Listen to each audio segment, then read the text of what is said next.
like not target, but like our audience would be like, I would say the ages around like teenagers to like maybe like 30. We don't, I would say we have a lot younger target, I guess you could say. And Sure. I kind of want to just like them. It's like a nice shop for them to come feel safe. Like feel good vibes and like kind of stay away from trouble. Just like realize like this could bring you better stuff than just there's a lot of bad stuff out Absolutely. there. That I would like to add that like create like a safe haven environment, like a safe spot. Okay. For people to come, So now we're talking about the atmosphere that you create. Now you're talking about the atmosphere. So you're talking about how I feel with the gear that I purchase, and you're talking about the atmosphere as I'm in your store. Yeah. This is the vibe I want to have. It's somewhere safe that I can do something different. That's fantastic. Y'all two in business together? Yeah. So as y'all continue to just pull that together and come up with one mission statement that aligns with both of you so it can be very clear, because you've got atmosphere and you've got comfort, or my clothing. I think lining those up, you guys are going to be very clear. I love it. Anybody else bold enough? Yes, ma'am. Mine's similar to theirs because when you're dealing with individuals, that's what you want to do. You want to help them to build the confidence about themselves individually. But mostly what I said also is haven't been around Mary Kay so long, but I haven't always done just Mary Kay. I've had a couple of other ventures also. All of it still come to the fact that you help people to grow. Build their attitude, build positive attitude. Some people are so reserved until you have to, of course, you may have been too, so someone taught you. Yes. So when you acclimate yourself to a certain step, then you want to grow by continuing to learn so you can reach out and help others. So Love it. one thing that I've always learned, I grew up in an entrepreneurial family, working on a farm and having to sell and what have you to mercantiles and grocery stores with my grandfather. So I wrote down ability to acclimate to higher standards and be productive and feel good about oneself. I like it. So by the time I work with you, I'm going to have that growth and I'm going to feel good about myself. And hopefully that transitions to getting some money. Right, it helps builds the positiveness and bring out, you have to try to bring out, some people don't even know what their worths are. Yeah. They don't understand because they've never been in a position to, maybe they didn't have that training from their peers or what have you. And that's one thing that I've done is help people break generation gaps. Ooh, now we're talking. Now we're talking. Someone has to step up to the plate. A quick story, I was dealing with a family, the moms, the sisters, well, it started with the grandmother back in the early 80s. The grandmother, her daughter, the daughter's daughters, and cousin, and 4 relatives, all right there. It was about 8 of them. No one had never owned real estate. Never, didn't even understand. They all had been doing nothing but renting. When my husband asked me to marry him when I got out of college, and I became a homeowner. We got married June 20th, 1970, and my mom said, live with me, don't worry about renting. Buy your real estate, get your real estate. So 6 months, I was the only girl, so my husband, we stayed with my mom. Because I had a bedroom by myself anyway. And guess what? In October of 1970, we bought our first house. That's fantastic. That's fantastic. We've been homeowners ever since. I love it. I love it. So folks, that's why like events like this, like, and kudos to Angela. She's been grinding. You know what? So she does a good job of bringing the community together. There are things that we're just going to learn from each other. I don't have all of the answers. There's other entrepreneurs here. We're going to learn and grow together. But the thing is, if no one exposes you to these things, you don't know what's out there. So in this example, she exposed some individuals that were renting to owning and the benefits of owning. Now all of a sudden you've got ownership. Now their kids, they're going to have exposure to ownership. Like there's a lot of, I'm sure, first-time entrepreneurs in this room. Maybe the parents weren't entrepreneurs. This is the first generation in your family that you're stepping out as entrepreneurs. Now it's our job to help others become first-time entrepreneurs. We don't want them just to be entrepreneurs and then lose all their money. Like we have to have our foundation set. So really good examples. Does anybody have any questions on the mission and clarity? Yes, ma'am. I had one, and I just kind of wanted to like check in. So I am educator. I've been in Yes. education for 21 years. Yes. And so I'm separating and going kind of on my own. Okay. But I have like I am, trained to like lead professional development. I'm trained to do coaching. I'm trained, as a tutor or an educator. Yes. So like would my business exist to help students learn? Because that all ties in. Is that simple enough? So let's think about this. Actually, the example that we're going to get to when I start showing Apple will help with what you're asking. Because a lot of times, like I'll use myself as an example, which will probably help you. So when I started, the name of the book is called The Sales Blueprint. So obviously I'm probably talking to salespeople. But then once I wrote the book, I had people tell me that weren't in sales, boy, this was very helpful. It helped me with structure. It helped me think about how to approach each day because it's less about sales and it's more about how do you approach the day for success? How do you think about the day? And then it moved into coaching. Oh, now I got coaching. I got people asking me. Then it moved into, oh, I want to do workshops and such like that. Then all of a sudden I'm like, well, I do 6 things. Well, what is it? what am I really doing? I'm just running around. I'm doing all this stuff. But so at some point, we got to begin to focus in. All right, we got to, and depending on where the money is coming from, like what is driving the money? What's bringing in? And if you haven't started yet, now you got to think about, I don't know yet, but here's where I think my 2 strongest lanes are. That should drive and dictate where the mission is. That should drive and dictate where you spend your time. Does that make sense? Help a little bit? Okay. Any other questions on this one? Okay. All right, I talked about pillars. Now, in life, I have these 4 pillars, but this is about finance. Now, my 4 pillars in the book that I talk about with life, I learned from my high school principal. You guys probably don't care right now, but I think it's important. So there's 4 pillars, and I call it 4 pillars of balance. There's spiritual, there's health, there's family, and there's your career. And think of it like a 4-legged stool. If one of those stools or one of those legs are missing, that thing will wobble or potentially fall. If there's conflict with my family, something suffers. If I'm only spending time at work, something suffers. Maybe it's my health because I'm eating fast food all the time, right? If I'm only in the gym grinding and I'm not taking care of the family, right? You guys see where I'm going. Same concept here with the 4 pillars, but now we're thinking about the 4 pillars for finance.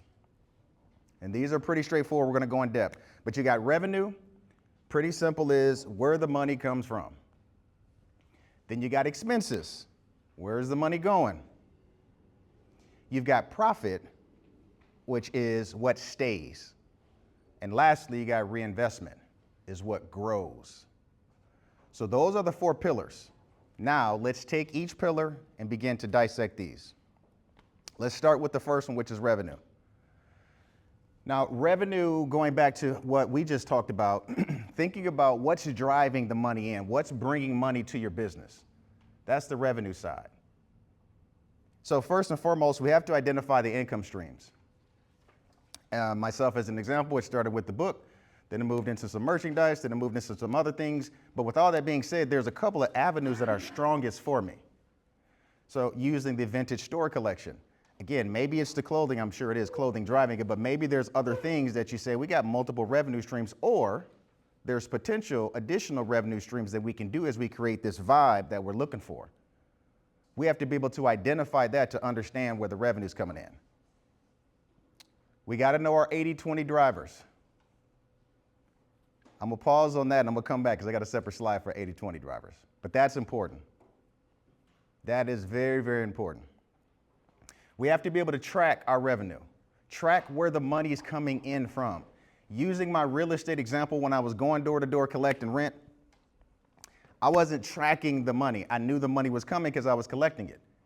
Some of it went to the bank, some of it went to my pocket. That's not a good landlord at the time. That wasn't good. And then lastly is focus your energy on your highest value customers. Yes, ma'am. That's a problem for me. Okay, okay. Yes, ma'am. I'm struggling with that. If you have a product that is at much higher value than a product that's for lower, that's a much lower value. Yes. It's for the masses. Uh-huh. Do you spend all your energy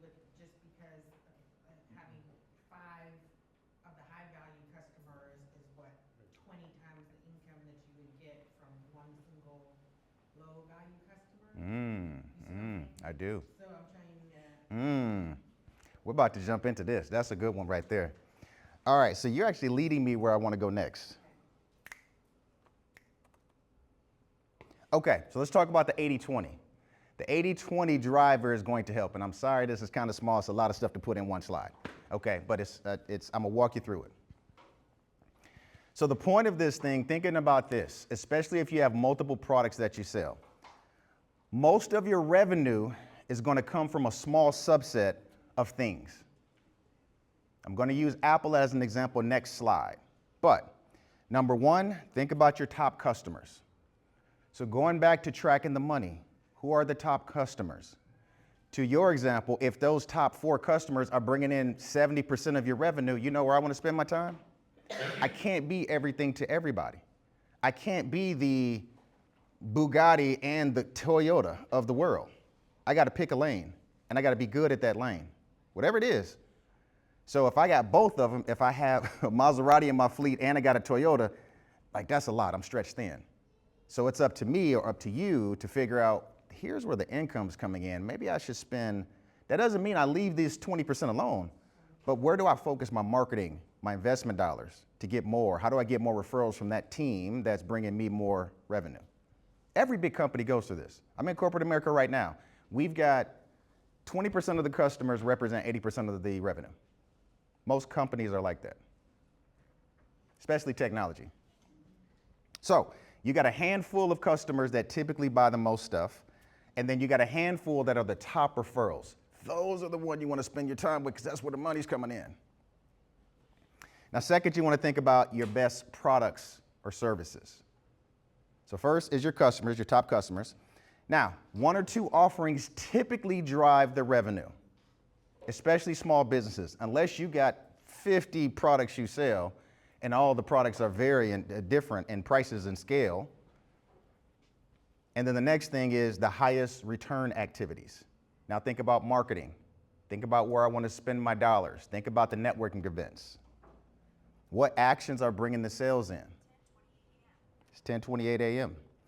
And then lastly is your strongest marketing channel. So one channel probably brings in more revenue than other ones. And then lastly, your highest profit offerings. So my point of this is this. 80% of your revenue is most likely coming from 20% of your customer base. We have to be able to track the revenue to know that though. If we're not keeping track on where the money's coming, we don't know what our 80% is. But once we identify that 80, that's where we spend our time. Lastly on this slide is if we focus equates to profit. Revenue is good, profit is better. Think about the top companies in America. Well, not all of them are very profitable. Sometimes the stock market is different. Actually, don't get me sidetracked. So just think about it. But when you're able to do that, when we're focused on the right companies, the right customers, the right base, the right activities, that equates to profit. Does that help what you were thinking about? Okay. Yeah, absolutely. Now I want to use the example of Apple. So let's talk about how Apple actually makes their money. So I've highlighted a couple things. Now, what do we know Apple for? Computers, phones. See, I highlighted this stuff. I got to ask the question before I hit the slide. See, yeah. Okay. But if you look at, I'm going to go to this side. If you look at Apple, just slide on over to 2025. So the iPhone and the services represent 76% of their revenue. Do they sell other products? Yeah. I'm sure if somebody here got an Apple Watch and some Apple headphones, he got a watch right here, the one that just said it was 828, 1028. Like there's all kind of stuff that they sell. But where are they investing? Where do you think they're going to invest their time? Energy, effort, marketing, research, development. Yep. The thing that's representing 76% of the revenue. Think about your clothing line or the clothes that you have. If there are certain clothes that's generating more revenue than other ones and you got some that are just sitting on the shelves, you probably want to focus on the ones that bring in the money.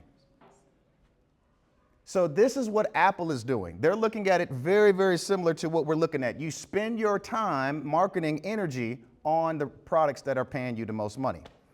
Apple focuses 80% of their time on 20% of the product set. Out of all these products that we know Apple for, again, 76% of their revenue, it comes out of 2 buckets, 2 products. These large companies are using the same concepts that we're talking about. We're just scaling it down because we're smaller entrepreneurs. We're not a billion, trillion-dollar organization like Apple, but the concept is similar. Does anybody have questions on this? Yes, ma'am. So this is if you're established. Uh-huh. In your instance, it's an education. That's why I'm curious to see how this works out. Yes. If you're not established, where do you get this information to begin to focus on that 20%? Like, I don't Yeah. have a base right now. Good question.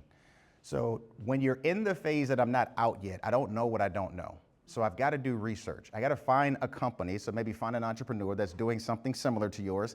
Not Apple. If you're selling phones, I wouldn't go to Apple, but I would go to Apple. I mean, phones are a bad example. Like a hair care product. I would find someone that is doing something similar and just look at the research about how they're going about it. There is a niche that you have, otherwise you wouldn't want to go into business for yourself. There's something you think you do really well. Now, some of this is trial and error. Apple's been around for 30 years or something, right? Probably longer than that.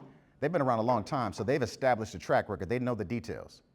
Similar to me, when I dropped the book, I didn't know what kind of revenue was coming in. When I started doing it, I didn't know. So some of it is trial and error. Research, trial and error, right?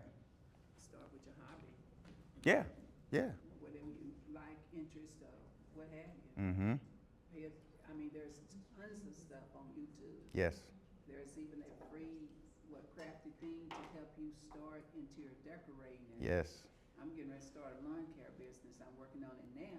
See, you're not playing. You're not playing. See, she got about 7 different hustles over here. See, she should be up here co-teaching with me. She ain't playing around. Yes, ma'am. What I'd like to say is that AI is an exceptional Mm. tool to research, to do your market Yeah, research yeah. on specific niches, and so it can help you a lot.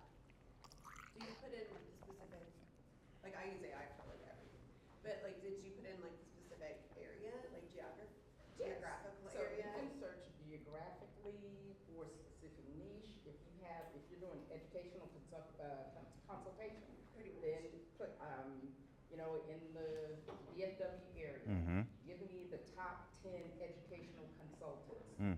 What are their their specific niches? So you can drill down really, really Mm-hmm. granular. Yeah. That's such a powerful point. That's such a powerful. If we're not using AI in our business, we're doing something wrong. And she just made a great point about that. My granddaughter just got her bachelor's and master's all at the same time Mm-hmm. in August. And she served her mission for our church in Japan, but during COVID, they had to shut it down. Yeah. She had to come back home. She went back out on the mission and went to, not Nebraska, somewhere.